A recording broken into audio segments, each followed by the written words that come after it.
Good evening to all the distinguished participants, respected faculty members, and invited guests.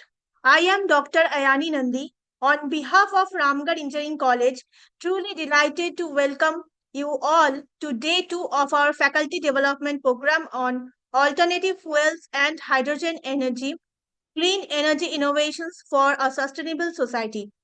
After an enriching and insightful first day, we are excited to continue our journey of learning, exploration, and knowledge sharing. Today's session promises to bring even deeper perspectives, practical understanding, and expert driven discussions that will further strengthen our grip on the emerging trends and innovations in this domain. Your active participation, curiosity, and engagement have made day one truly successful. And we look forward to the same enthusiasm throughout today's schedule as well. Let us begin day two with new energy, open minds, and a shared commitment to advancing our academic and professional excellence. Wishing everyone a productive and inspiring day two of the FDP. Today, we are greatly honored to have with us a distinguished expert, an inspiring researcher, and a nationally recognized innovator, Dr. Sandeep Joshi, sir, Senior Scientific Officer, Rural Energy and Infrastructure Division, Mahatma Gandhi Institute for Rural Industrialization, Wardha, a national institute under the Ministry of MSME, Government of India. Dr. Joshi sir is an exceptional scholar whose academic journey reflects both dedication and excellence. He completed his bachelor degree in mechanical engineering in 2008 with a gold medal for securing the first rank in the university. He later earned his MTech in heat power engineering in 2011, followed by a PhD from prestigious Visvesvaraya National Institute of Technology, Nagpur in 2018. His doctoral research on beam split solar photovoltaic thermal system using advanced liquid spectrum filters stand as a significant contribution to solar energy innovation. With more than 12 years of experience in research and academia, Dr. Joshi sir has built an impressive portfolio of scholarly and technological accomplishment. His research interests span to vital domains: solar photovoltaics and solar thermal system, green energy for rural industrialization. He is a creative innovator with 8 granted patents, 11 registered designs, and 22 more innovations currently under examination at the Indian Patent Office. His publication record is equally remarkable with over 60 research papers, including 25 SCI and 26 Scopus indexed articles in reputed international journals. In June 2023, Dr. Joshi sir received an international travel grant from SERB, Government of India, to present his research on electric vehicles at Edinburgh Napier Scotland University, Scotland, followed by academic visits to England and Northern Ireland. He also contributes globally as a reviewer for international journals and research funding agencies in Poland and Hong Kong. Dr. Joshi sir serves on several prestigious bodies, including the Board of National and International Linkage, Office of Innovation, Incubation and Linkage at RTM Nagpur University, and CSIR Simfat Dhanbad or Nagpur.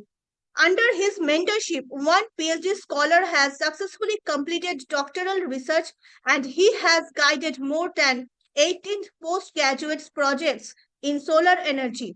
His excellence has been recognized with numerous awards, including IEI Young Engineers Award 2020-21 at Vigyan Bhavan, New Delhi, honor at the Grand Patent and Idea Fest by the Deputy Chief Minister of Maharashtra in 2023, Best Crazy Idea Award by CSIR NRRI Nagpur, Best Paper Award by NIT Tiruchi, Young Researcher Award RCOEM Nagpur in 2019, Annual Awards for Outstanding Publication and Citation Index at RCOEM Nagpur. So today we are fortunate to learn from a visionary whose work truly reflects the spirit of sustainable innovation. On behalf of the organizing committee, faculty members and participants, I, Dr. Ayani Nandi, extend our warmest welcome to Dr. Sandeep Joshi sir. We are deeply grateful to have you with us and we eagerly look forward to your insights on this faculty development program. Thank you, sir, for gracing our FDP with your presence. May I now request you to kindly share your thoughts and inspire us with your words. Sir, Thank you you may very much. start now. Okay, sir. Could you please confirm if I'm audible there clearly? Yes, Yes, sir. sir. Yes, sir. Yes, sir. Yes, sir. Yeah, at first, thank you very much for the insightful introduction of mine, Sajid. Thank you, sir. Thank you so much.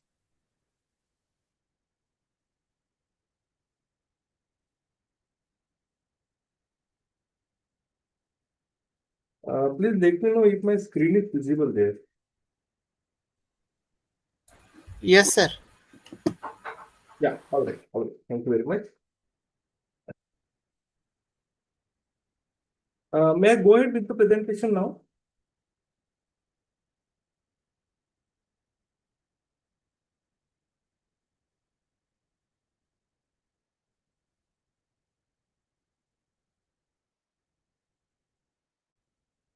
Yeah, may I start now? Yes, sir. Yes, sir. Okay, all right. Yeah, welcome all.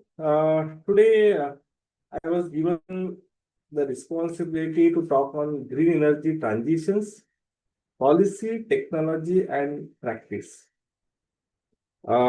Before I go ahead, I would like to give a brief introduction about what exactly we are doing at our institute. For that, I have to tell you that what exactly this institute is, what are the rules.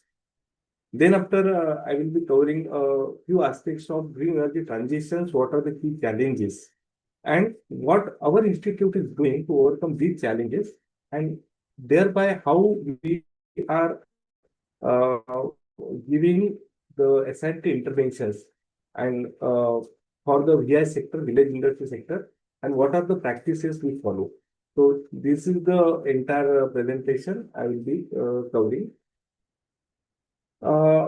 If I go toward transition, so when I talk about the green energy, I think it is told by even yesterday I was hearing one of the talks in the FDP, and green energy is well explained, I suppose. So instead of giving more focus on what is green energy, what are the different types of resources and all, I would like to just highlight what is the transition mean. So in my opinion, when we talk about the transition, everybody will think about transition means transition from one source of energy to another source of energy. That is simply renewables. Yes, it is true, but I will consider this is not 100% true. Transition doesn't mean only the transition from one energy source to the green energy. Instead, if you do the transition in terms of technology, if you do the transition in terms of our existing designs and transition in terms of utility patterns. So if we do this all together, then it will be really a green energy transition. For example, suppose I am using the machine, which is usually run by say electricity. Okay. Now this electricity may be coming from the fossil fuel power plants. Okay. And when I talk about the transition, if I just replace the fossil fuel power plant by say solar energy power plant, okay, just only this change I am doing, nothing else. So if I ask that is it transition, so my answer would be no, it's not a transition, because you are only shifting the energy source. But what if that machine is not working efficiently? Okay, So if that machine is not working efficiently, means that transition is of no use. You are only shifting the energy source, right? So instead, if you redesign the same machine, for example, I will give some more examples in the presentation. For example, certain machine is taking, say, 100 units of the power for doing the some kind of work. And if I redesign the machine, that machine is now taking, say, 80 units of power. So it becomes more efficient now. Now its refrigeration will be there in terms of the energy consumption pattern, right? I am coming to next utility pattern. I will give you a good example. Like you have certain machine, or you say you are using batteries, okay, the storage electricity. And it is well known fact that you should not drain the battery up to 100%. There is one concept that is called as depth of discharge of the battery. So it is recommended that you should use the depth of discharge up to say 50%. You should not go beyond 50% of the that available energy source, right? So if you change your utility pattern, you should only use the battery up to say DOD, that is depth of discharge. So the life of the battery, its life cycle will enhance. So this becomes the transition. That's why, according to me, when I talk about the transitions, it's not only replacing the sources, but it is replacing, redesigning, and changing the utility pattern as per the requirement. So that becomes the transition. Okay. Then second comes the word in the today's talk is regarding the policy, right? Now it is well known that what are the policies to be followed for say energy consumption or say energy utilization. So policies are nothing but the rules which are given by say the authority, say the government, right? And with this rule, there is another thing which comes together, that is framework. So whenever we think about the policy, policy has these two components always, rules and the framework. For example, uh, being the connected with the energy, I would like to quote the examples of the energy. Like if I am using say the three-phase connection and I am the ST consumer, right? Nowadays, the policy has come for the ST consumer that instead of billing for the kilowatt, now we are getting billed for the that kVA. Means the entire power what we are consuming, we consider the quality of the power. Earlier days, we only used to see the power factor, right? But nowadays, total quality of the power is being considered, wherein harmonics and other losses are also considered, right? So this becomes the policy now. And all the state governments are now following some kind of the policy. For example, in mine, Maharashtra government is following this policy, wherein before few years back, say 5 years back, if your power factor is good, then you are getting the some amount of the I will say concession or incentive in terms of the energy bill. And if your power factor is go say beyond 0.7, then you are getting the penalty for that. But nowadays, in bill, you will see there is no penalty, there is no incentive. Instead of that, now they have changed the policy and they have considered the total quality of the electricity, right? Based on that, they have decided that what should be the billing pattern. So this becomes the policy, this becomes the rules. Now, this policy, these rules, these frameworks are going to change. And these are going to change day by day, and this totally depend on energy consumption. Now you know what happened that this is a good example I will quote. Like suppose we are giving the solution in terms of the rooftop power plants. Now one home, one domestic utility, if they are consuming say 300 units of the power, okay, and if that home is converted into the solar electricity by rooftop power plant, they have installed say 5 kilowatt of the power plant. Now, I have seen these examples. These are the live examples I will quote that the household who don't have air conditioning units before solar installation, now the same house is having the 3 air conditioning unit, each of 1.5 ton. Now imagine, do they really need it? If they need it, why don't they install it before the solar installation? Why they are installing it after the installation? Because now they understood that they don't have to pay anything. But you know what is happening? Because of that, they are consuming power. When I talk about the rooftop power plant, those are grid connected power plant. They are taking power from the grid only. So it has increases the power consumption. This is example of one domestic plant, right? There are multiple industry utilities, and they all are consuming power from the grid. Now, this happens that entire power consumption of the nation will increase. But you see the other side of the coin, and the other side is that energy consumption is considered as a prosperity of the country, right? How? The most energy consuming country is considered the most prosperous country, and it is fact, right? So, like this, the rules, the policies are getting changed day by day. But why I'm giving this example, what is that, Reginas?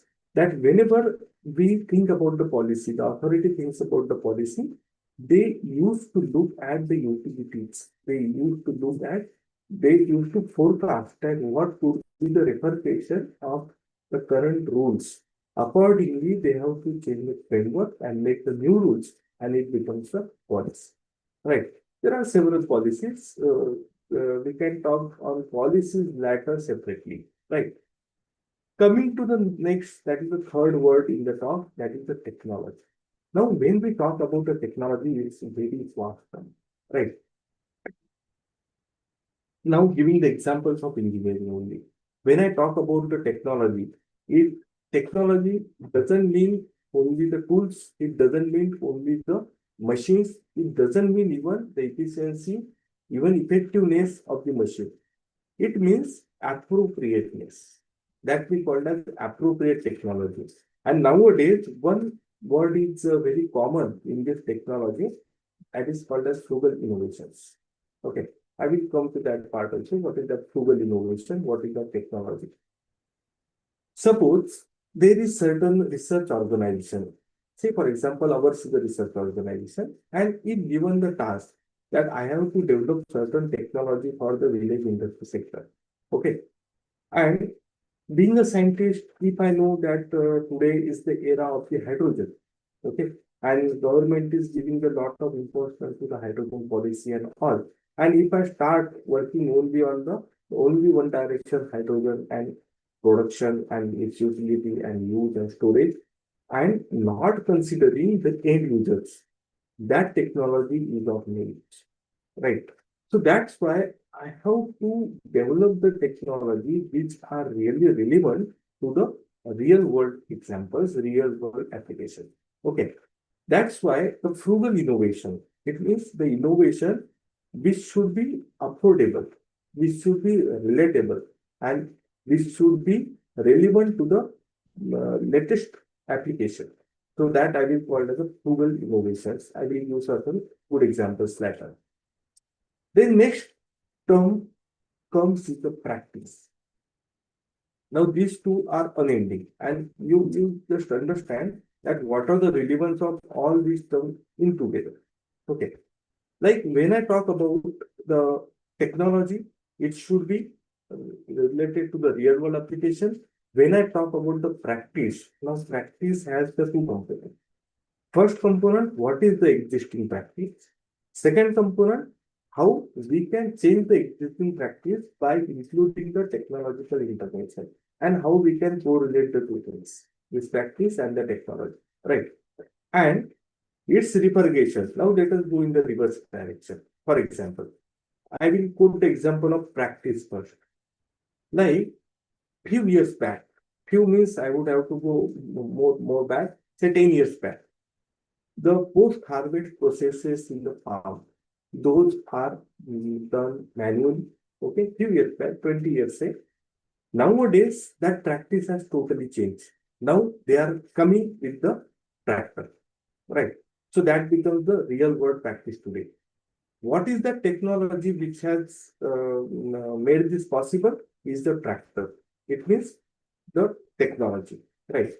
Now, for that, there is certain policy exists that what could be the policy for taking the loans to purchase the tractor by the farmer or say by the artisans, right? And then comes to the energy transition. Now you see this energy transition doesn't mean the green energy transition, I say, right?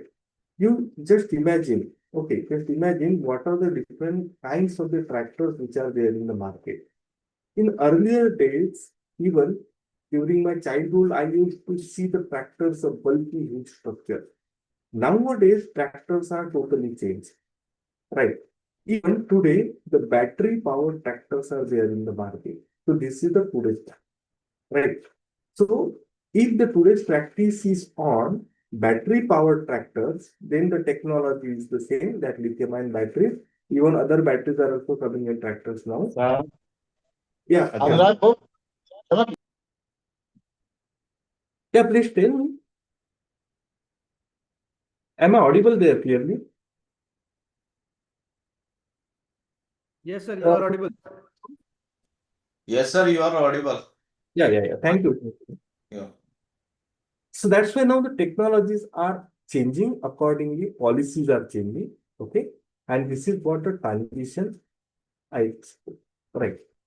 Now coming to this part, what are the key challenges? Okay, in this green energy transition. So challenge number one is grid integration and the storage.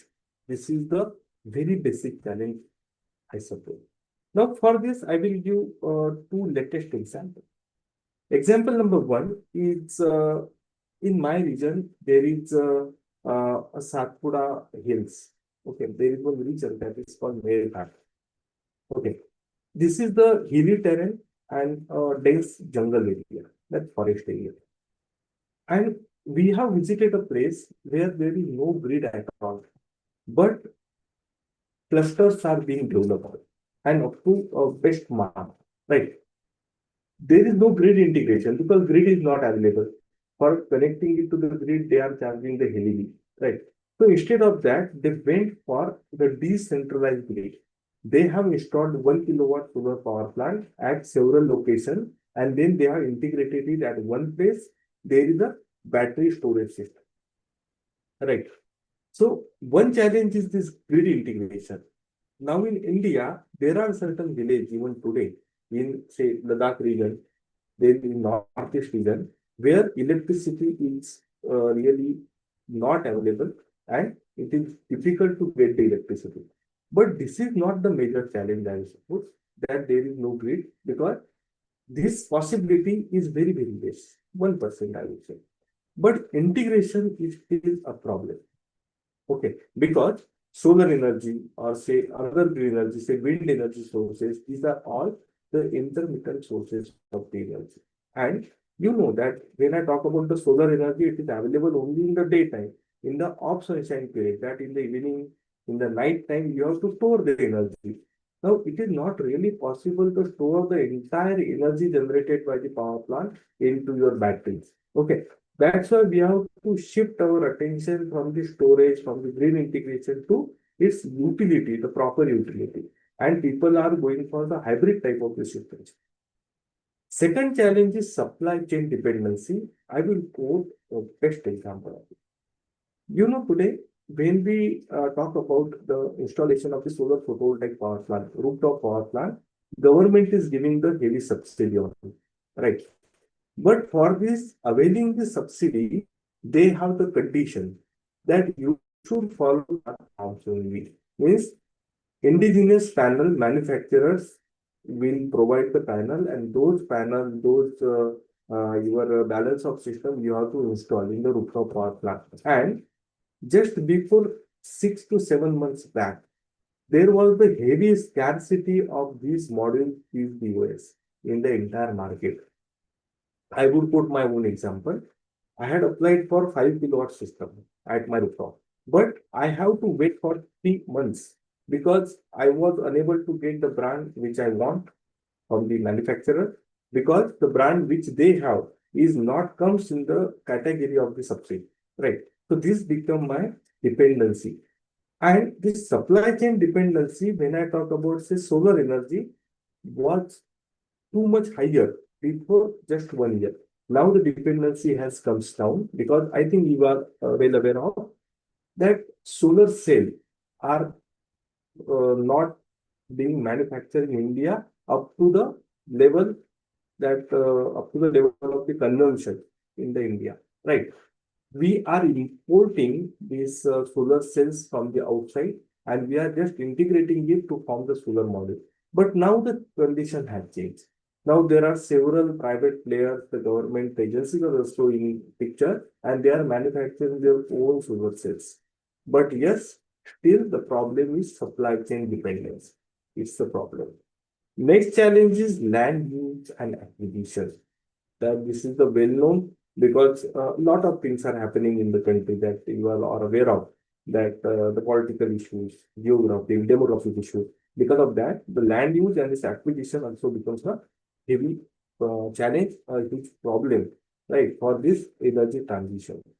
So, in this one single slide, I would have to touch upon that all aspects. That what is that transition, how the policy, what technology, and practices. Okay. Now, giving this entire background of the today's talk, I would like to switch my attention to the real world application. Okay. And whenever we talk about energy, the technology, the policy, we should have to reach to the grassroots level. And that level is nothing but MSMEs in our country. Okay. Now, I hope that most of you are well aware of what exactly is MSME, right? So why MSME I'm targeting that I wanted to tell here. If you see the Indian GDP drivers, okay, there are several, but the four main drivers I'm putting here. One is agriculture, one is industry, one is services, and within that, one is MSME. Is one of the major drivers. I will go with the statistics as well. Now, why it is crucial? Okay, the innovation, the technology shift, the policy and all. Why it is important for MSMEs? Because you see, we have to make these MSMEs better in the global competition. So the competitiveness of these MSMEs is important. Another is the adaptability. Those innovations, those technologies, it should be adaptable. Then their efficiency and the productivity, economic growth, and they should reach to the global market. Otherwise, the same examples, like when I talk about the toys, the wooden toys, so major market, plastic toys are all other toys. We are importing toys from other countries, right? So we are dependent and we are importing, right? Instead of that, if we are abundant amount of the artisans, abundant, we have abundance of the raw material which is available and which is required for this toy making and other things, right? So instead of importing this all, we can create the MSMEs in India, right? So that they could reach globally. Okay. Then what are those key areas? So there are certain key areas, like one is digital transformation, product and process innovation, sustainable and green technologies, which is today we are focusing on, then economic growth, and again the global reach. That how our product would be made globally available. The technology should not be within the certain boundaries, certain limits of the region. It should come out at the national level. Those should come out at the global level. Okay, so these are the key areas, right? Now, I would like to connect this entire talk on how green energy transition is being practiced through MSME, the Ministry of MSME, and how we are contributing to it. So that this would be the example that how the participant, I could see there are certain 76 participants. I could see at least 10% of these participants, if they could understand that what exactly their role in contributing to the transition from this transition of green energy, okay, to the country, in turn to the VI industry, and how the MSME is is the bridging the gap in between these two. That I would like to tell you. Okay. This is the quote by our Honorable Prime Minister regarding MSME, that it's the sector where the MSME is playing a transformative role in economic growth of our country. Okay, and really it is happening. You can see with this statistic, 30% of India's GDP and over 45% of India's export is to MSME. These are the latest figures from the report. Now coming to this part, I suppose that many people don't aware of our institute rather, that I tell you that this is the Central Government Research Institute, but most of us are not aware of what exactly this Ministry of MSME and what are the different institutes comes under it.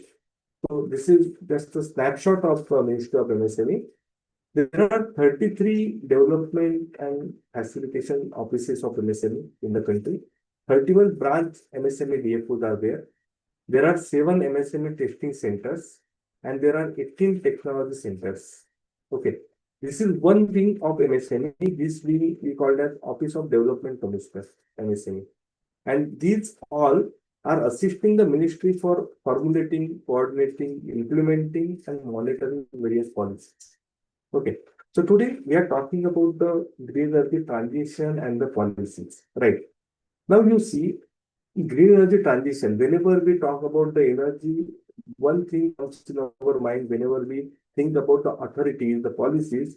First thing comes in our mind is the power ministry, right? Then comes in our mind Ministry of New and Renewable Energy. Then comes in our mind Petroleum Ministry. Then comes in our mind mining industry, oil industries, right? Then and the allied ministries and their department. Okay.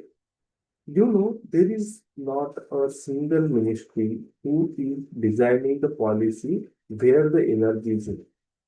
All these are integrated units. When I talk about MSME, if suppose I visit certain small scale industry, okay, in that small scale industry, when I talk about the energy, it is the link between everything. Because when some industry is giving their DPR, in that they have to specify what are their energy consumptions, what are their proposed energy utilizations they have to do it. And accordingly, this everything is being considered in, say, the loan framework. It is considered in their DPR. It is considered in the policy making by the ministry. And all ministries must be and are interlinked together to form certain good policies. For example, whenever there is certain policy for giving the loan to the MSME, that MSME should consider that what are the energy consumption and what are the utilization of consumption of green energy, right? For example, the power plants. Okay, the power plants are now getting certain mandate to use the biomass as one of the sources in their furnaces. So this becomes the policy, right? But now, what should be the that biomass? What should be the quality of the biomass? What should be those standards? So those standards comes in the that your European nation, right? If you are using certain biomass, certain standard, if you are using it certain furnace, okay, then how that furnace should be called as the efficient furnace or not, it comes under the different act, right? Then comes the term that the authority called Bureau of Energy Efficiency. They will decide that whether the commodity is energy efficient or not, right? Or what is that rating, 5-star rating, 4-star rating, and all, and those all terms come together, right? So that my point is very simple, that policy doesn't mean the policy makers are not a single policy maker. There are multiple policy makers, there are multiple authorities. That's why it is say the depending terms. Now, being engineer, right? Most of us maybe from four branches of engineering, maybe from some allied branches of engineering, but in total, in nutshell, I will say, being engineer, we should think about that what is the drivers which are responsible for this framework making and policy making. So those drivers are technology, right? So being engineer, we should focus on the technologies rather, right? So what kind of technologies that I wanted to highlight? Okay. Uh, Meanwhile, please, someone, please confirm if I'm audible there.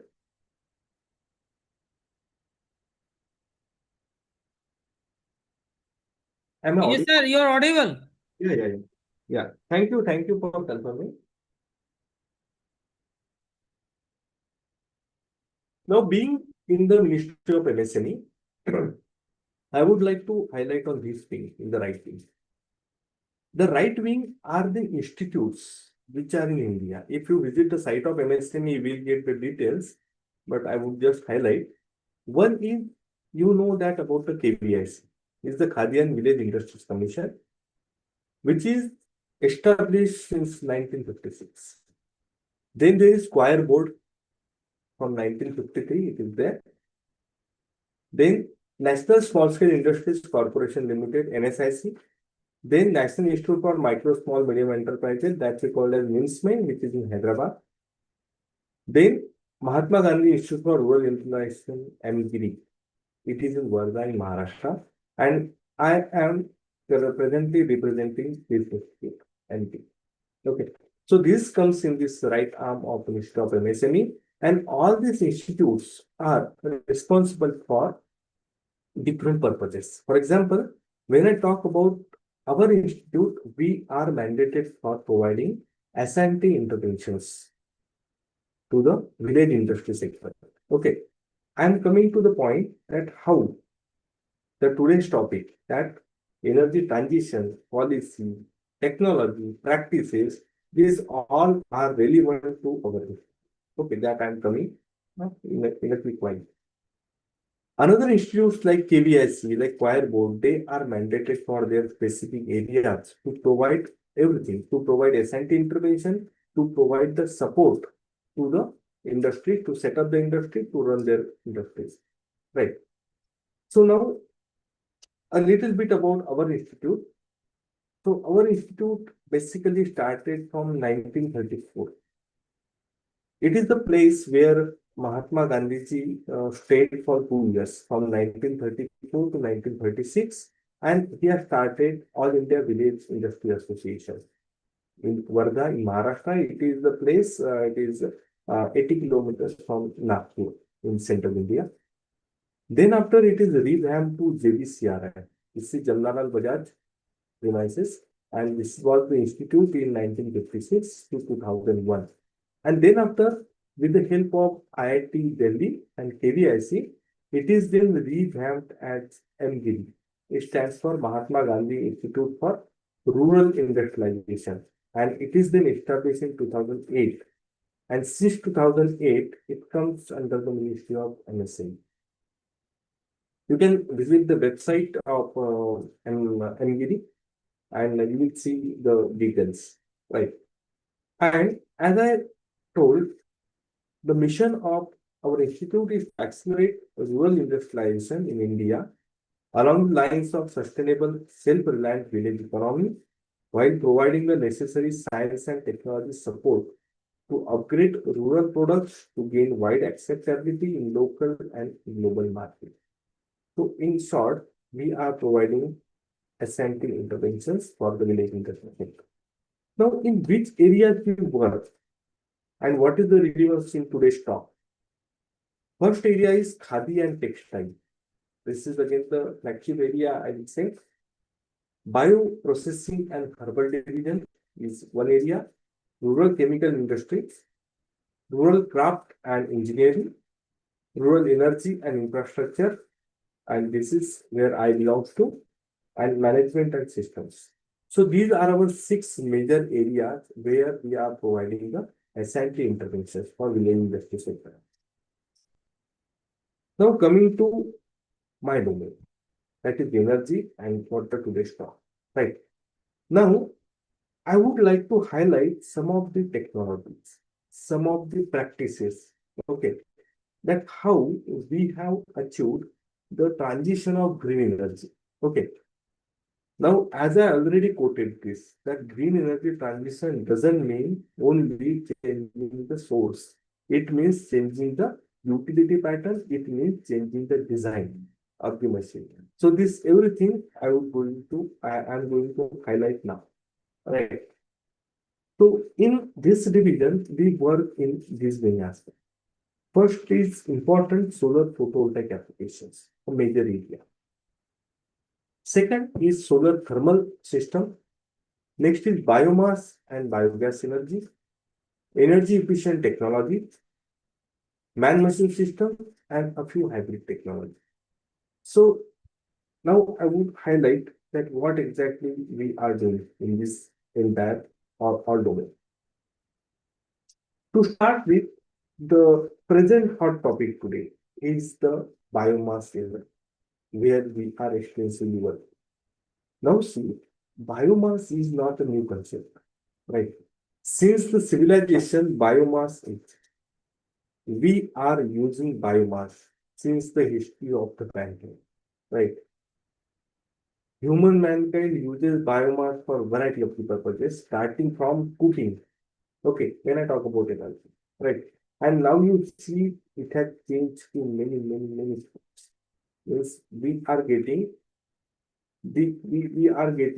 that biomass is being utilized for solid fuel. It is being utilized for liquid fuel. It is being utilized as gaseous fuel as well. And why we are tracing on biomass energy, so you see some of the aspects. Like you see, what is the potential of biomass in India? India is the second largest producer of agriculture waste in the world. Now, purposefully, I have crossed the word waste because, in my view, it is not waste, it is value. Okay. When I talk about agriculture waste or wealth, it means the post-harvest things which are coming from this land, which are coming from the farming. Okay, so that is a real wealth in the country. Okay, it is not a waste. India produces over 620 million tons of agricultural waste each year. Okay, you can imagine. Only 25 to 30% of this waste is used for energy and livestock feed. Right. In fact, ICAR has already in development of certain new technologies which can convert this agriculture waste into some useful product of energy of any other thing. It could be the manure, it could be the biopesticide, it could be the nutraceutical products and anything. Right. Agriculture waste is having a lot of issues. The most important issue is burning. And we know this is the time now, November, December month, this winter season is the time that we are getting the news every day regarding the Delhi and NCR region regarding their air pollution index. And they are putting all blame there on the burning issue of the agricultural waste. Right. Even in other region of the country, for example, in the place where I reside in Maharashtra, there is also the issue of the burning. It has two issues, major issues. One is air pollution, because these are causing the greenhouse gas emission, right? Second is soil degradation, because when you do the burning on the farm itself, it is actually causing the a lot of problems to the soil. Okay, the fertility is getting deteriorated day by day, right? And definitely it's not suggested because of air pollution and soil degradation, right? So we have taken this opportunity that how we can go for the transition of the energy. Okay, that transition to the green technology. And what is that? Instead of putting this resource, agriculture waste, instead of pressing the issue, we can treat it as an opportunity. Okay, and for that, In February 2025, we have organized one national symposium where Honorable Minister Nitinji Gadkari has placed some points. Like his point was the farmer today is not the producer of food only. Instead, the farmer can be the producer of energy, right? And how this is happening? That you see what are that energy transition we are dealing with today.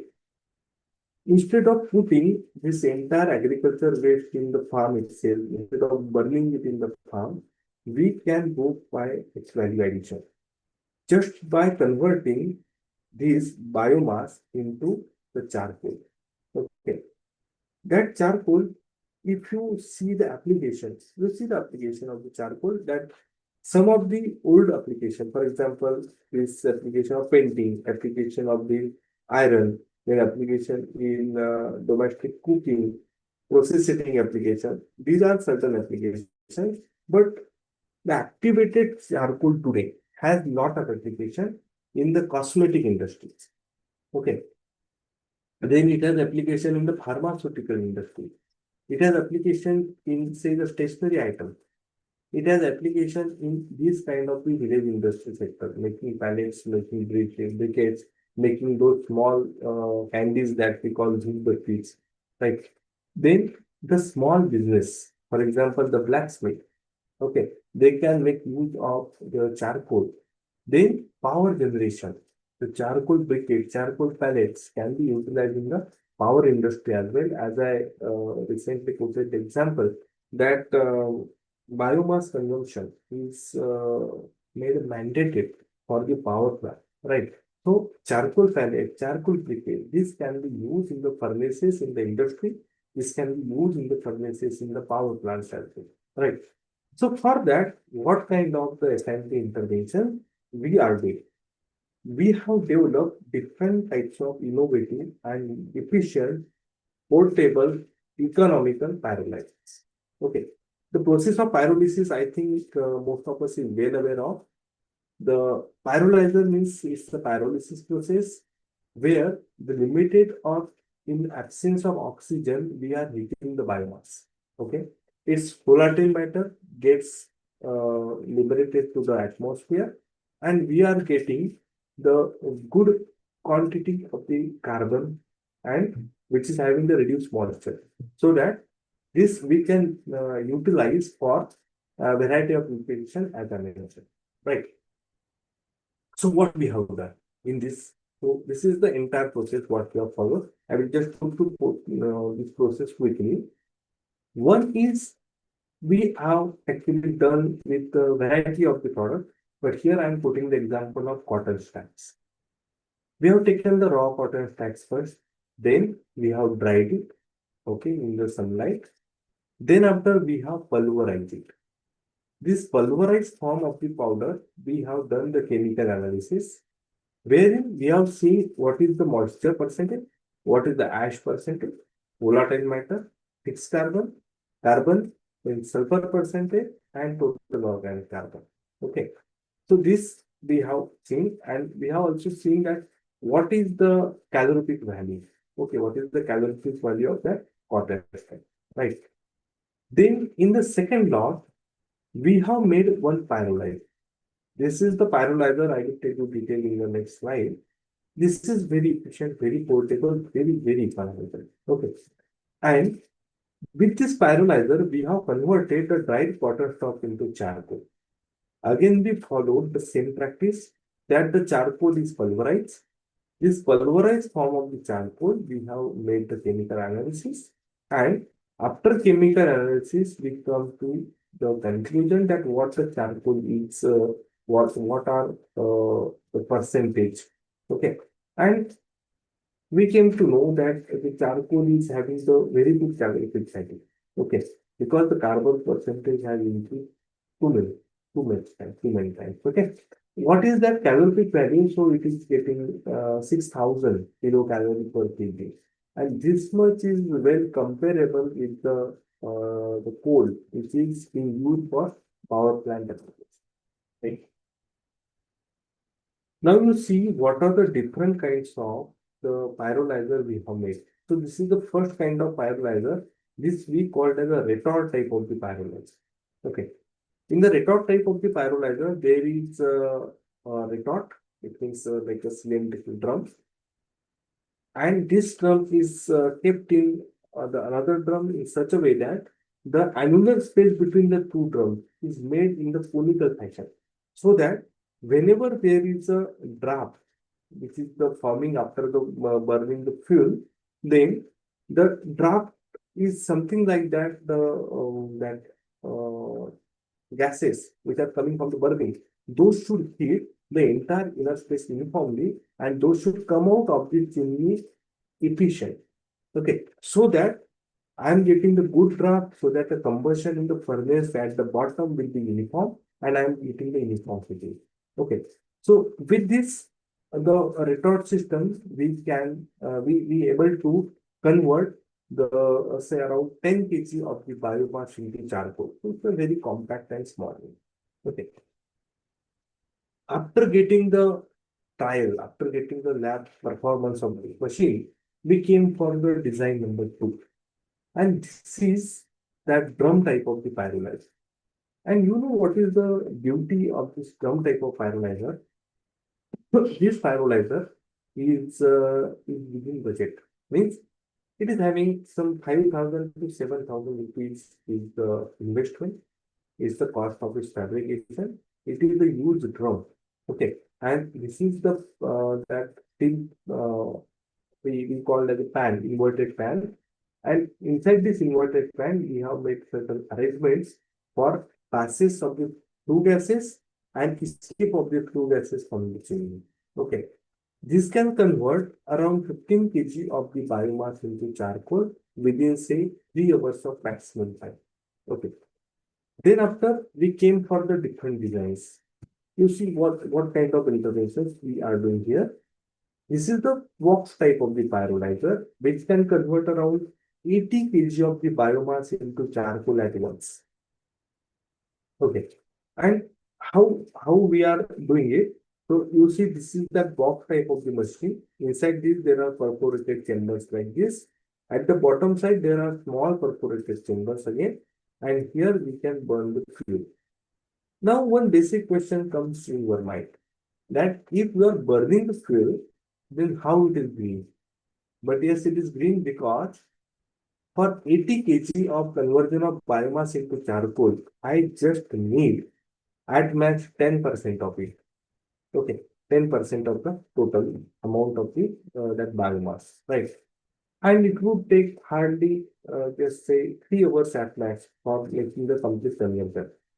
After that, there are now several applications. One application is this: you can mix it with compost and you can put it in the soil, so that it will increase the fertility of the soil. And it has proven, and again, the certain research are going at ICF. This is mounting for the tractor. This is the portable. As I told you about the frugal innovations. Okay, the technology, the practices, right? So this is that frugal innovation that, as per requirement, it can be mounted on the tractor by this three post hook assembly. Okay, and it can be taken from one place to another place and can be installed at the place where you require the charcoal to be made of the biomass. Right, and this is that complete life cycle. Agro waste to pyrolyzer to charcoal, the pulverized form. This pulverized form can be directly put into the soil enrichment, or pulverized form can be put in the charcoal briquette.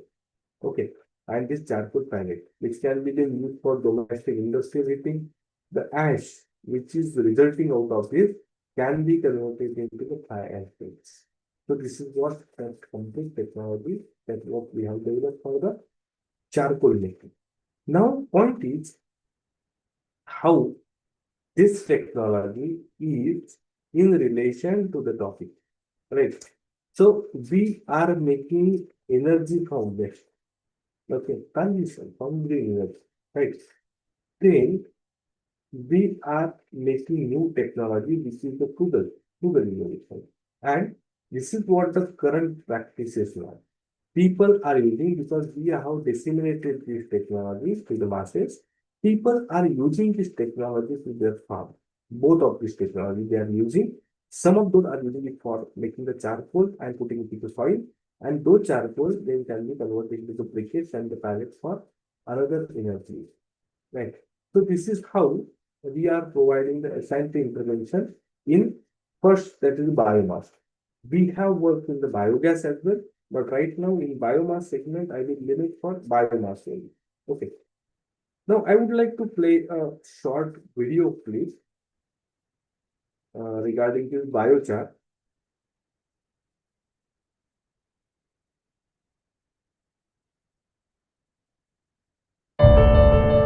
Could you please confirm if my screen is visible?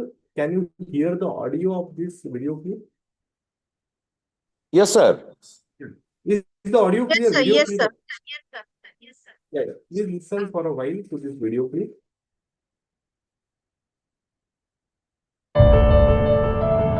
Shri Nitin ji Gadkari की दूरदृष्टि से प्रेरित होकर किसानों को आर्थिक रूप से आत्मनिर्भर एवं समृद्ध बनाने हेतु अनेक उपाय किए जा रहे हैं। अब उन्हीं की संकल्पना से हेमगिरी वर्धा संस्था के माध्यम से परिवर्तन लाने वाली बायोचार तकनीक की शुरुआत की गई है। पहले खेतों में बचे हुए फसल अवशेषों को वहीं जला दिया जाता था, जिससे प्रदूषण होता था और उनका कोई उपयोग नहीं होता था। किंतु अब यही अवशेष जैसे कपास की डंठल, गन्ने के अवशेष आदि पायरोलाइजर की सहायता से सीमित ऑक्सीजन एवं मध्यम तापमान में जलाकर बायोचार में परिवर्तित किए जा सकते हैं। अब तक विभिन्न प्रकार की पायरोलाइजर तकनीकें उपलब्ध थीं, परंतु हाल ही में विकसित यह नई मशीन अधिक प्रभावशाली है, जो सीधे खेत में कम समय एवं कम लागत में उपयोग हेतु उपयुक्त है। बायोचार निर्माण की प्रक्रिया खेत से बायोमास जैसे कपास की डंठल, गन्ने के अवशेष आदि एकत्र करें। इन अवशेषों को कम से कम 15 दिनों तक धूप में सुखाएं। जितना अधिक सूखा होगा, उतनी ही उत्तम गुणवत्ता का बायोचार प्राप्त होगा। यह कार्य दो प्रकार की मशीनों से किया जा सकता है। पहला, ड्रम टाइप पायरोलाइजर। साधारण लोहे के ड्रम से निर्मित यह यंत्र बनाना आसान, मजबूत, किफायती है। लगभग 5000 से 7000 में तैयार हो सकता है और एक अकेला किसान भी इसे सहजता से चला सकता है। पहले अवशेषों को सुखाकर छोटे छोटे टुकड़ों में काटें। ड्रम में 15 से 20 किलोग्राम सामग्री भरें, अच्छी तरह दबाएं एवं ऊपर का ढक्कन अच्छी तरह बंद करें। चूल्हे जैसे भाग में थोड़े अवशेष डालकर अग्नि प्रज्वलित करें। कुछ ही समय में चिमनी से सफेद धुआं निकलने लगेगा और लगभग आधे से पौन घंटे में यह धुआं काला होकर फिर रंगहीन हो जाएगा। यह प्रक्रिया पूर्ण होने का संकेत है। तब चिमनी फ्लैप बंद कर दें। यंत्र को 2 से 3 घंटे तक ठंडा होने दें। उसके पश्चात ढक्कन खोलें। यदि बायोचार में आग लगी हो तो पानी उपलब्ध रखें। उपयोगी बायोचार लगभग 5 से 7 किलो तैयार हो जाता है। इसके पश्चात यंत्र अगली खेप हेतु तैयार किया जा सकता है। दूसरा, बॉक्स टाइप पायरोलाइजर, जिसकी अनुमानित लागत 30,000 है। इस यंत्र की विशेषताएं इस प्रकार हैं।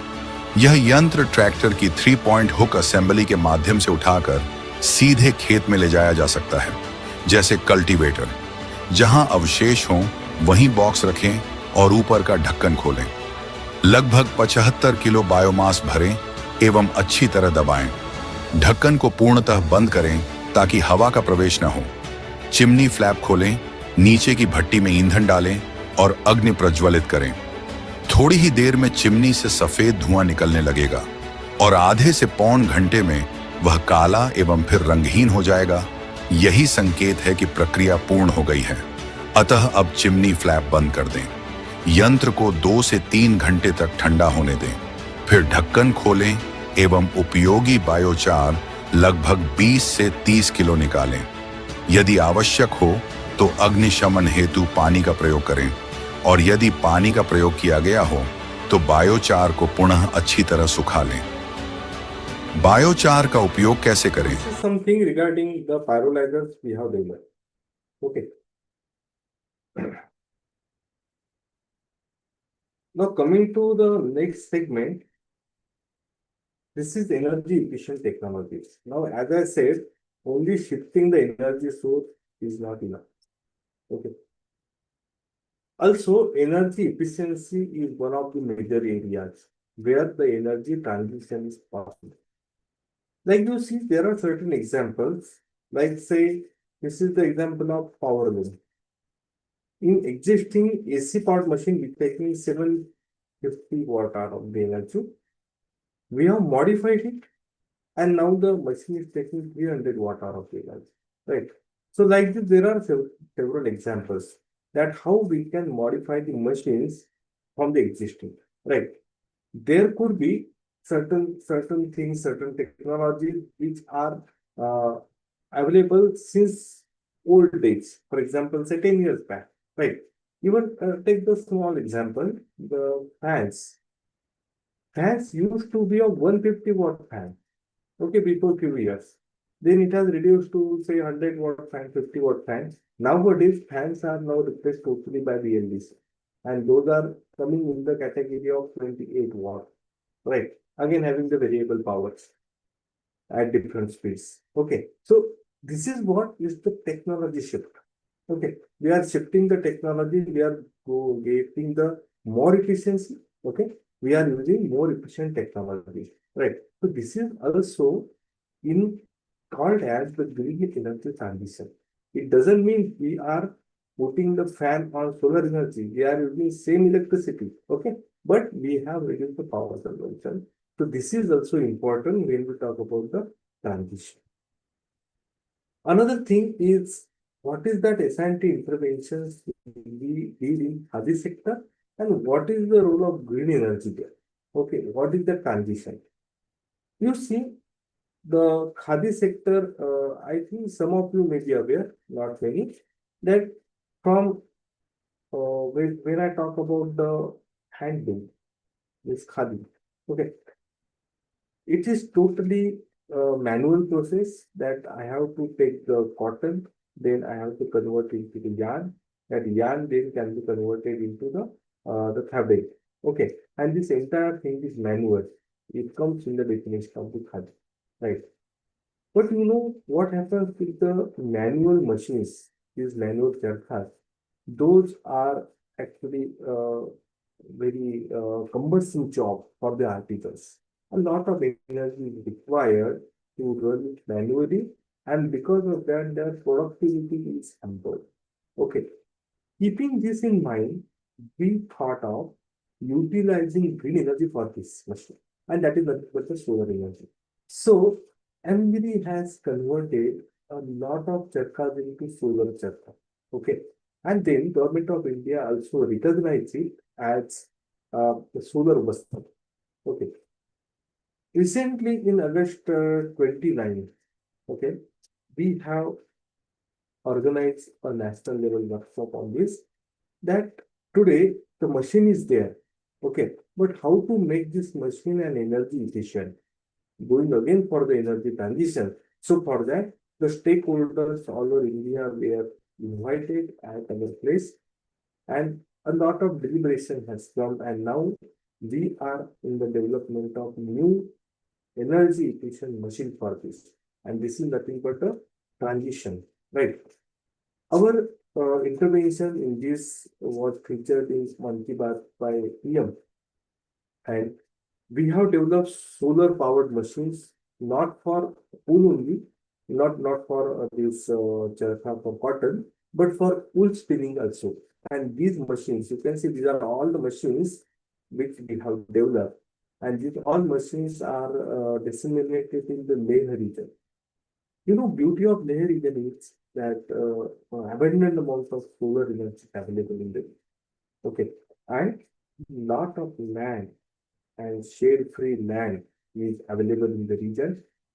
In spite of having a lot of sunlight there, the atmosphere is very, very cold.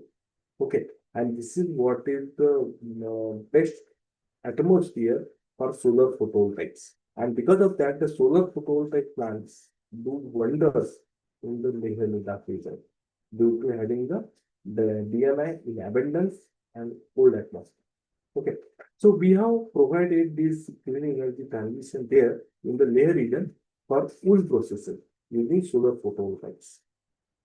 Then there are variety of application. Now I will quote certain examples. Like you see, lot of machines in the village industry sectors, maybe agriculture machine, maybe harvesting machine, the post-harvest machine. Those machines, if those are running on the motors and that motor is taking the AC power, all those machines can be converted to the equivalent DC machine using BLDC or PMDC motors. Okay, which is having a very less power consumption. And if you do a bit engineering in terms of the drive systems, a lot of energy can be saved. And these are all the examples. You see, this is groundnut decorticating machine or a solar power. Okay, then for remote machine, orange grading machine, and these are solar dal separator. Then you see, this is the decorticating machine. Some machines we have installed at layer region for road tube decorticator. In one Chhattisgarh for charcoal decorticating. Then you see this powder cutting machine. Right, this you see, this is the orange grader. So all these machines, though it looks very small innovation, very small scientific intervention, but it has created a long-lasting impact. Because as I quoted in the key challenges in the green energy transition, everywhere it is not possible to connect this to the grid. Okay, instead of going only for the grid dependence, if we could able to develop the decentralized system, it could do the wonders in the country, and this has proved by these examples in the BSF. Okay, several enterprises have failed. Now see one of the another applications, now of the track applications, I would say of the solar photovoltaics. These interventions we have given to Indian Army. They had issue with their surveillance systems where they used to use the batteries. They used to charge the batteries at one place, used to put the batteries in their vehicles, and they used to do the surveillance. But the issue is, what would they do if the batteries are discharged to a state for charge? Instead of that, we could develop a movable, portable, and a foldable solar photovoltaic charging system for them, and a power bank. So you can see, this is the photograph of the railway station where this entire unit is pulled by a single army man. Okay, can be taken anywhere, wherever they want. They just open it and they make the battery charge. Okay, and use it. Right. So there a big problem of the surveillance, for that the SIP intervention has been provided. Same machine can be utilized for farm which are remote. Okay, and this kind of the foldable system can be utilized as a energy transition, right? So that is the solar photovoltaic applications what we have provided. The another commodity is solar thermal application. You see, in India, there is a huge scope for this market. There are agriculture, horticulture industry, spices, then fisheries, herbal medicines, dairy products, textile, forestry, and livestock. All these products are there, and these products have one common solution. Okay, what is that? You see, agriculture and horticulture, they are variety of the fruits. Okay, then spices, variety of spices are there, variety of fishes are there. All these commodity requires drying. Okay, and in Indian context, when you talk about the agriculture, we are the primary agriculture country in the world. Okay. Then, when I talk about the spices, India is the leading spice exporter to the world. Right. For that, what is required is the time. Now, if I go for the electrical drying, then it would take a lot of electricity. That electricity may be coming from fossil fuel. It may be coming from the solar photovoltaics. Somewhere it may be coming from your biogas power plants as well. Okay, even at today, it may come from the fuel cell power plant. But again, it is having the huge investment, huge requirement of the infrastructure. But solar thermal is such a beauty where very less investment is needed, and we can make use of solar thermal energy for drying application. Okay, I hope that most of us are well aware of these products. These are all the products which can be dried using solar dryers. Okay, and I would tell you that we are one of the institutes in the country who are developing a variety of innovative products.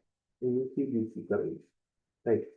This is the solar hybrid tunnel dryer, which is having the big capacity, a huge one. Combo solar dryer is the combination of greenhouse dryer and again the solar collector, air dryers. This is for the bipolar cabinet dryer. You see, this is one of its kind. It's a cyclone dryer. It is basically used for drying of the vegetables, the leafy vegetables, green leafy vegetables. Okay. Nowadays, this business has grown manifold. People are now cultivating the things. For example, moringa leaves. Before few years, moringa leaves were not cultivated. It is just grown somewhere automatically, and we used to cut it. We used to cut the those drumsticks. We used to cut the leaves, and we used to use it for the as a food item. Okay. Nowadays, the taste has changed.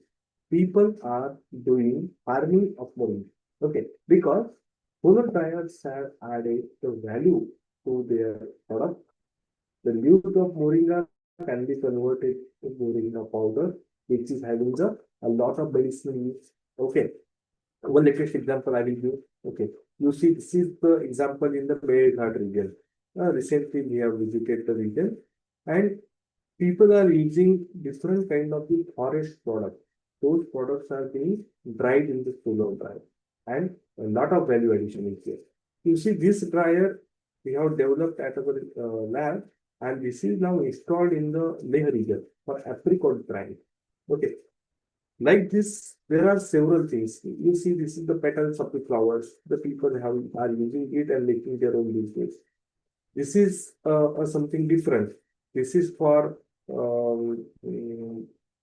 drying of the artisan's product, like the statues, the small statues, small that we call idols of the craft artifacts. Okay, this is for bee pollen. You see, the market is available for bee pollen, dried bee pollen, and for that, the intervention is like this, solar dryer.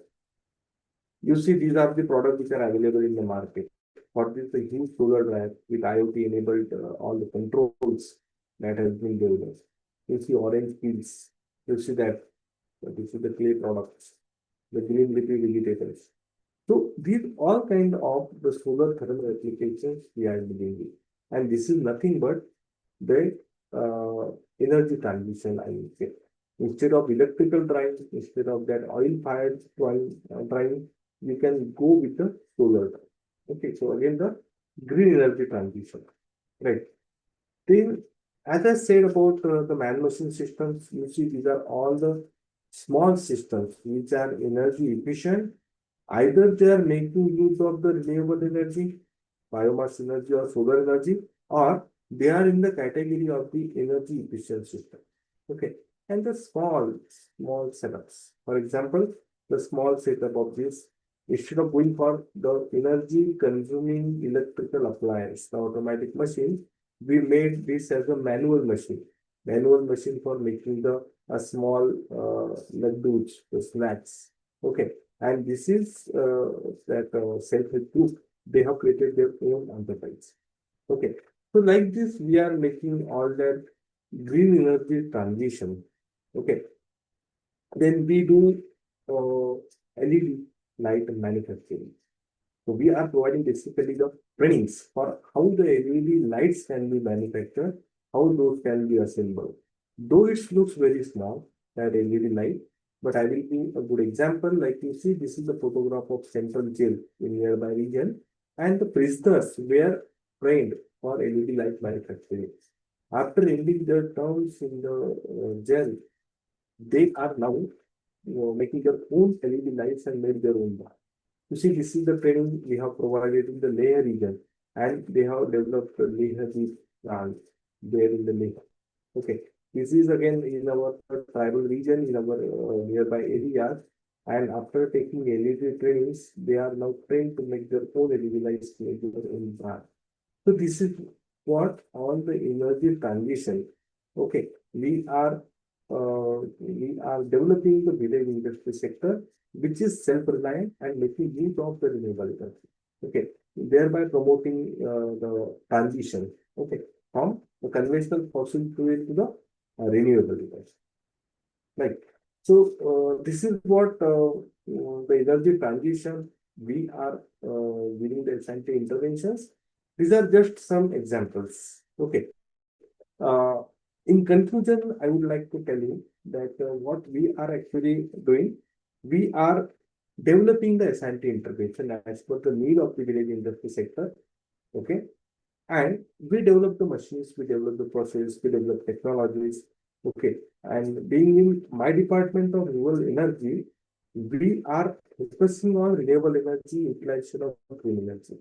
Once the technologies are ready, we do the comprehensive and the exhaustive lab trials. Yeah, after successful modification in the system, we give it for the field trials. After the feedback and modification, we develop the technologies, and those technologies would be available for dissemination in the village sector. This is what the entire things we do and under the Ministry of Police. Right. So thank you very much all the audiences for listening me. I would be happy to answer your queries related to this.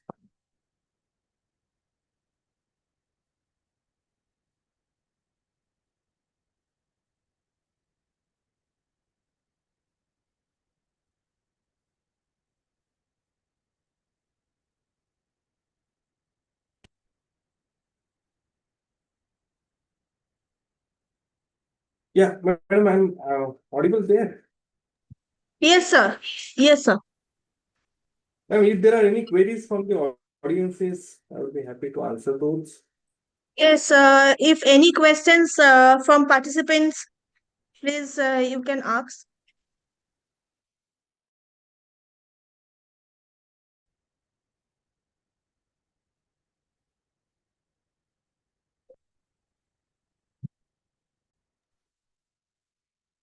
Okay, sir. I have one questions basically. In the Yeah. slide, in the slide, I came to know about REI division and hybrid. That was hybrid technologies 1 point. So, sir, in my one of my research is in optimization technique. So, can we use any type of hybrid meta-heuristic optimization algorithm to predict energy saving outcome for various hybrid technology? Yeah, Can we? actually, Hmm. I will tell you. The hybrid technologies, what I have mentioned, those means making use of the at least two energy sources in a system. For example, we have made the solar dryers, which are installed with the electrical dryer, which again runs on the solar photovoltaics. Then the having the certain fans which runs on the solar photovoltaics and solar thermal energy. So this become the entire things as a hybrid system. Okay. You are talking about the algorithms for the optimization, right? So till now we have not made use of this, but if some of your research is aligned with this, we welcome you to collaborate for submission of certain project or do the collaborative research. Yes, sir. Thank you so much, sir. Actually, I want to do such kind of work. And sir, another thing is like that. I just want to know how can we decentralize the solar-based technology in in the place Leh, be optimized for consistent performance under extreme climate conditions? Is there Are any you talking idea? about the Leh Ladakh Yes, region? yes, yes, yes, Yeah. yes, yes, yes, sir. Yes, sir. See, when I talk about the extreme climate conditions there, but the beauty of the region is that there is the abundance amount of the solar radiations available. Okay, and climate is very cold, and this is the ideal condition for the solar photovoltaics. Right.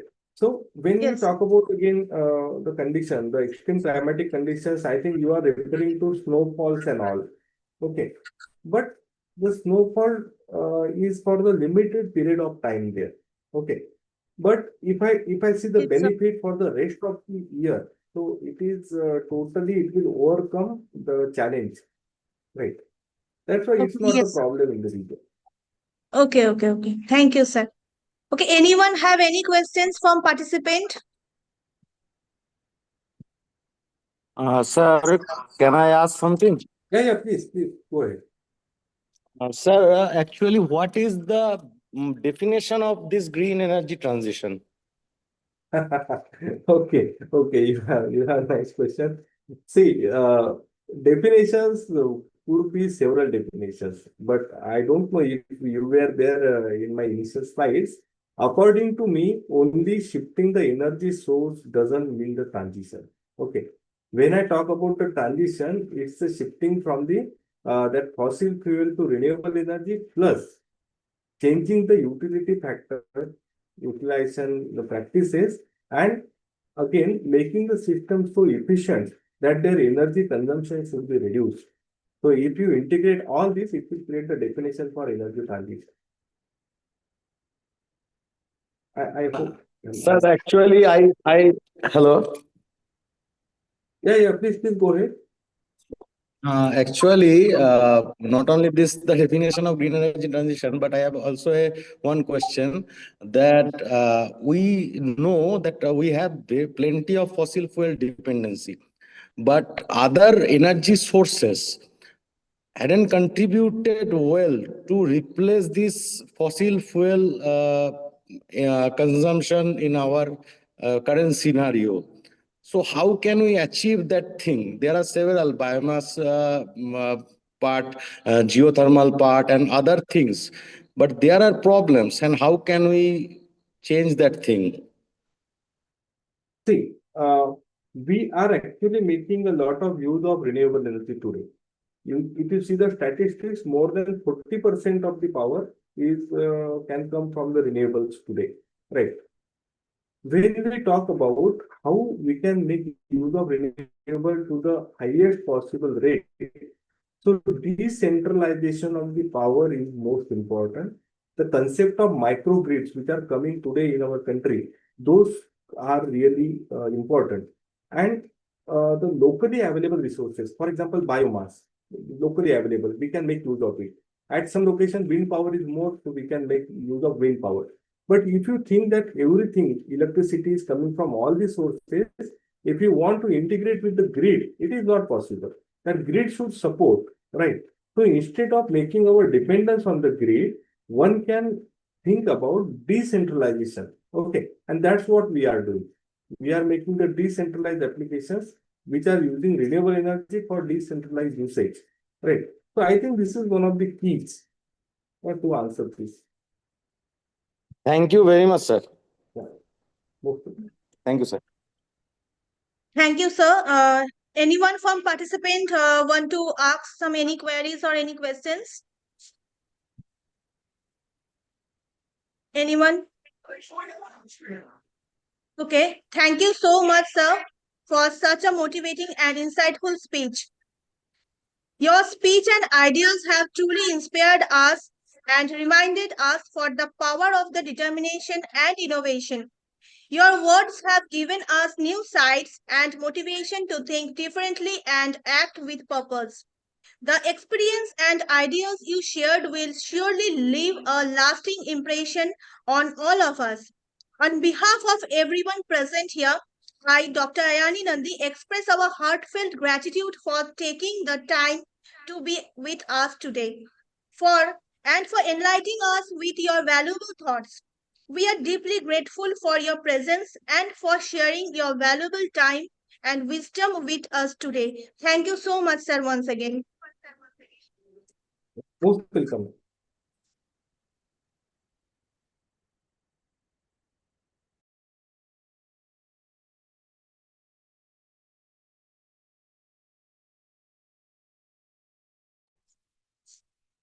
Okay, before starting our next session, I want to give some information to all participants.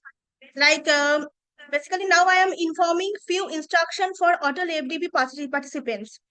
All participants need to follow the guidelines to be eligible for successful completion of the Atal FDP.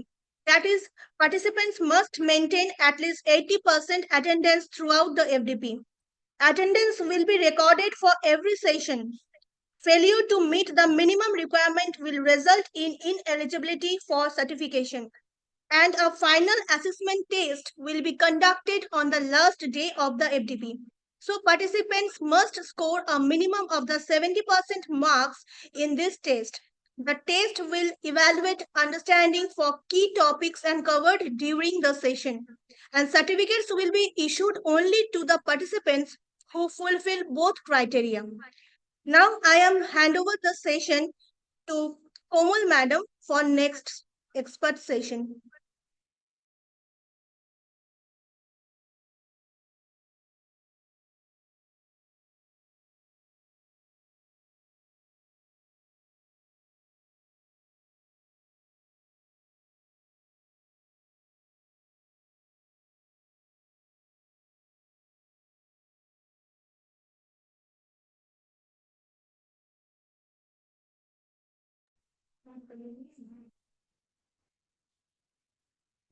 Thank you very much, Annie ma'am. Good evening to everyone present here. Myself, Komal Kumari, Assistant Professor of Ramgarh Engineering College, with great pleasure and profound request, I welcome all the esteemed faculty members, participants, and distinguished guests to this faculty development program on the theme Sustainable Energy System Design, Integration, and Smart Grids, conducted by Dr. Sudipta Chakravarti sir. This FDP has been organized with the objective of enhancing our understanding of evolving energy systems and fostering academic and professional growth in this rapidly advancing domain. Energy is not just a resource, it is the foundation of progress. Today, as the world transitions towards sustainability, the need for innovative and smarter energy solutions has become more pressing than ever. This program aims to bridge that knowledge gap and equip us with deeper insights into the future of energy systems. As we stand at the crossroads of climate challenges, technological innovation, and rising energy demands, the relevance of today's theme cannot be overstated. The global energy landscape is undergoing a rapid transformation. Traditional centralized power systems are gradually giving way to decentralized, intelligent, and environmentally responsible alternatives. At the heart of this transformation lies the idea of sustainable energy systems designed to be efficient, reliable, and aligned with the long-term well-being of our planet. It is now my honor to introduce our distinguished expert for today's session, Dr. Sudipta Chakravarti sir. We are truly privileged to have with us an esteemed academic leader and distinguished professional, Dr. Sudipta Chakravarti sir, Director of the Techno India Group, who brings with him an impressive 15 years of experience in teaching, research, and institutional leadership. He holds a PhD in electronics engineering from IIT. He has published 11 papers in national and international journals. He has attended 20 workshops, conferences, and FTPs. Sudipta sir is widely known for his dynamic leadership, strategic vision, and dedicated contributions to higher education and technical advancement. His commitment to academic excellence and his ability to guide institutions toward innovation, industry relevance make him a highly respected figure in the education community.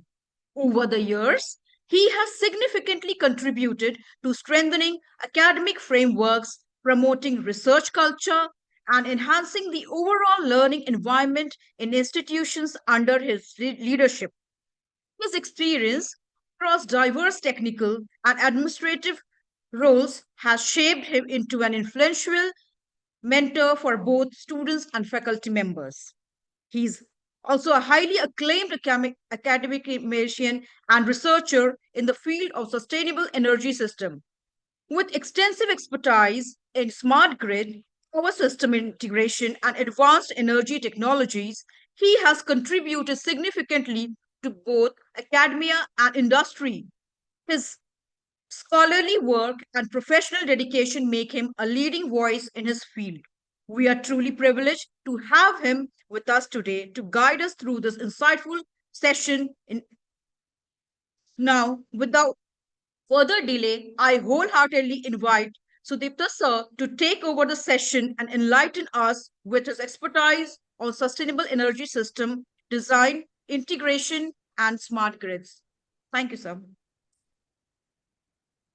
Thank you, madam. It's a wonderful speech, whatever you are given, and a little bit of changes is required. I don't know from where you get it. My experience is increased, but you are in a previous state. Okay, no issues. Sorry for that, Yeah, sir. yeah, no problem at all. Now, if anyone will be operate the slide, or I will be operate the slide. I already share with the slides. Sir, Palla sir will operate, sir. Should be operate. Very good. Yes, sir. So slide 1, if possible, then that will be better for me.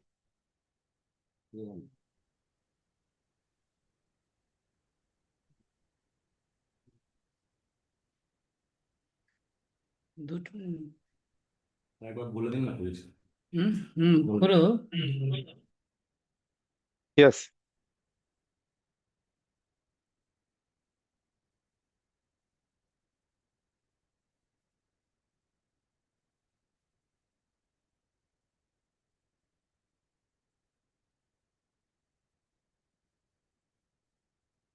Which one starting with a SC? That's one. Which one starting with a SC?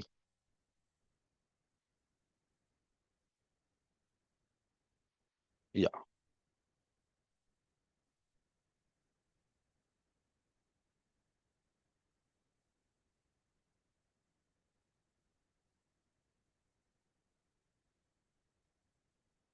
Okay. This one, no issues. The first of all, my topic is now the smart grid and the smart, the sensor and the how it will be sustainable energy, it will be working and all. So before starting this topic, I want to, because whatever I see in the participation list, not all of you from the electrical background or electronics background. It is a mixing of all the streams and all. So I'm just, starting from the beginning. What is a smart? First, it should be known that what is a smart and what is the requirement of, this is in this kind of disease, smart things and all means a smart sensor is all required. Nowadays, what is the requirement and what are the parameter you should be measured?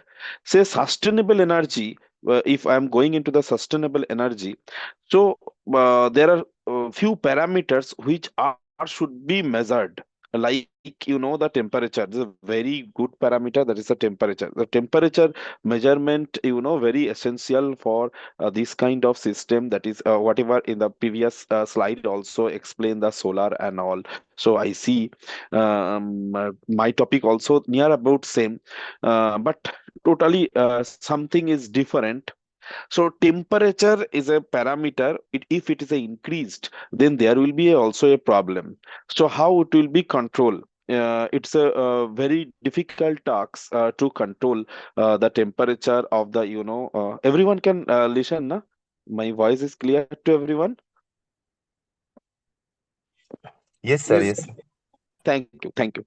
So actually, first of all, if in engineering, if we cannot measure, we cannot control.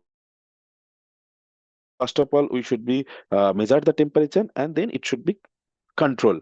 So first of all, measurement technique, and there are several techniques which I have, which all of you know that several measurement technique is there.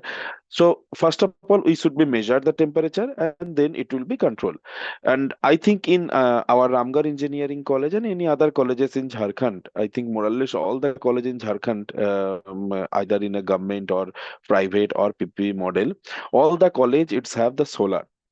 So in the solar system, it's a two three parameters is very important. Number one parameter is nothing but the washing of the solar system. I don't know which one is connected with your rooftop or in your field, where it is connected in the solar panel in your college, whether it is a clean in a frequent of time, means maybe in a week, maybe in a week, maybe 2 weeks, maybe 3 weeks, maybe 1 month.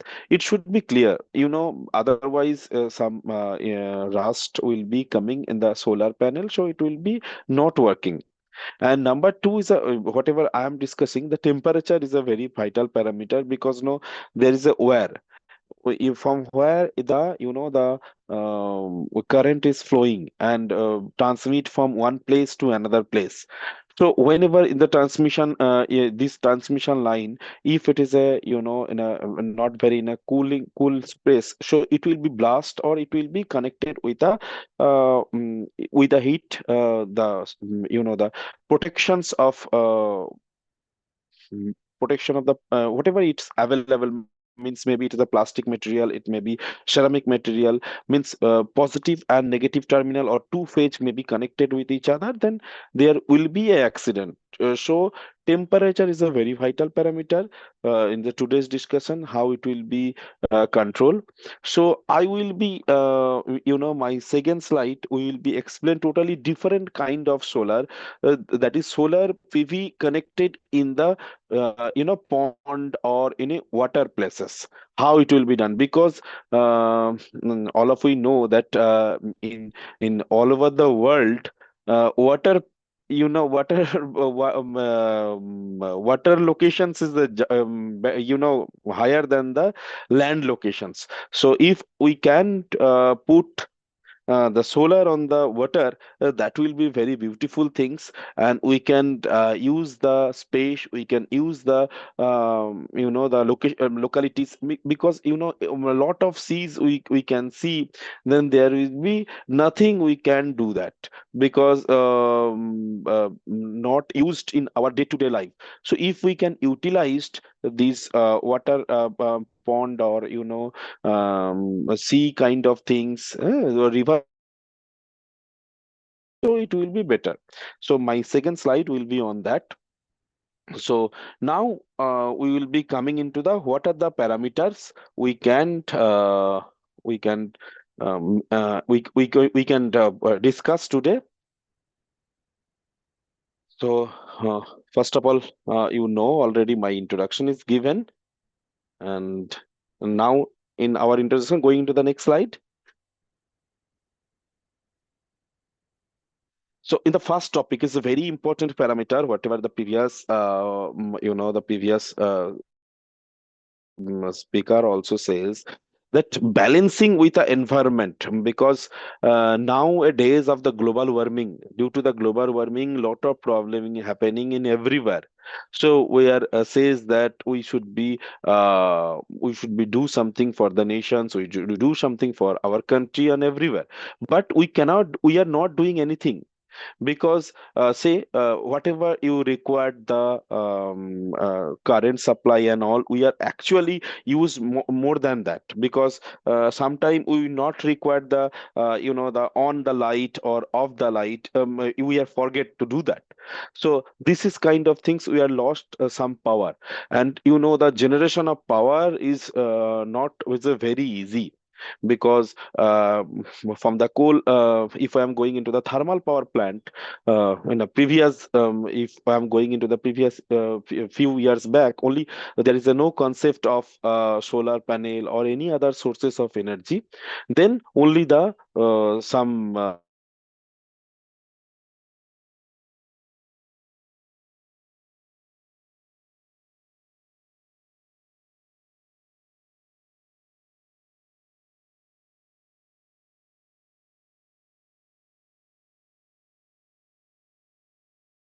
and it will be